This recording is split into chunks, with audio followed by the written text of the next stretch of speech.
Far away from noisy cities and honking cars, on the edge of a sleepy coastline, stood a tall white lighthouse named Old Boma Light. Old Boma Light had one job. Shine. That was it. Shine every night. No holidays. No excuses. No, I'm feeling tired today. And inside that lighthouse lived a man named Mr. Dimji Boma, the quietest lighthouse keeper the coast had ever known. Well, quiet most of the time.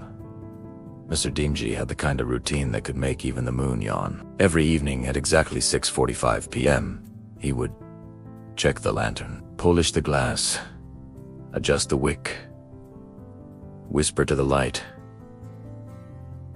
"All right, my friend, time to work." He treated the lighthouse like a stubborn old co-worker. "You don't sleep," he would say. "I don't sleep. We understand each other."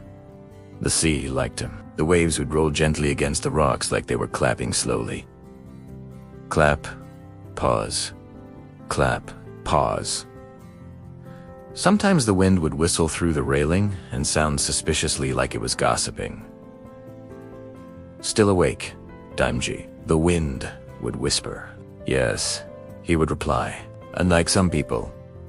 Now, here's the funny part. The lighthouse truly never slept, not even a blink.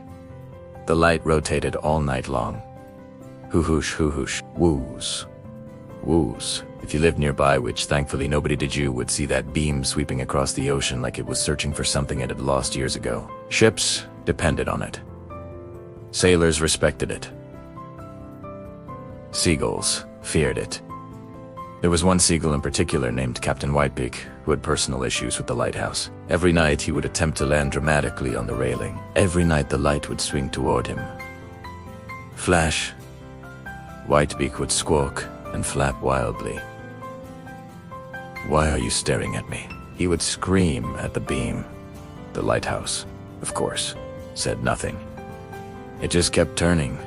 Hoo-hoosh. On foggy nights, the world felt wrapped in cotton. The sea turned soft and quiet. Even the rocks seemed to whisper instead of crash. Mr. Dimji loved fog.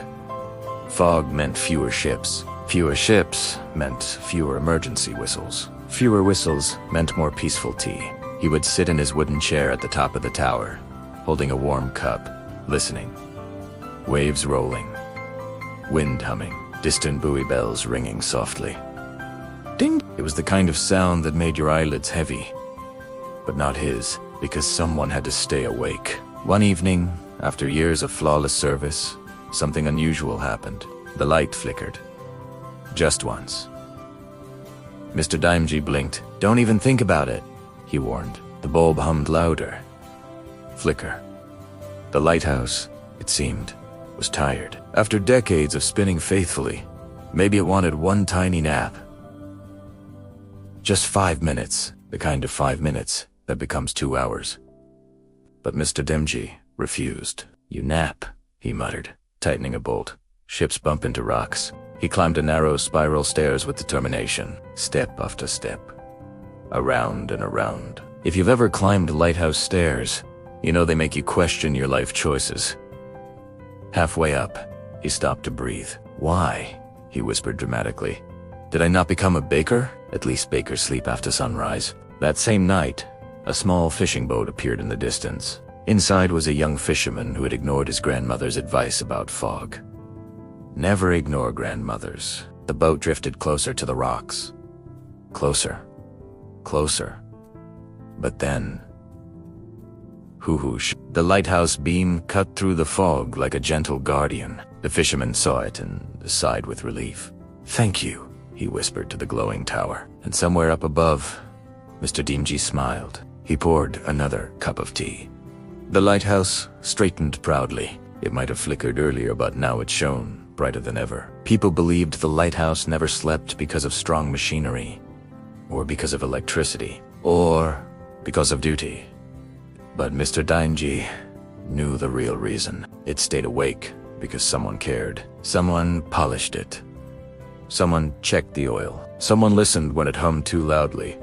Even a lighthouse needs attention. Even a strong beam needs maintenance. Even something that looks tireless needs care. Midnight passed softly. The sea breathed in and out. In. Out. The beam turned.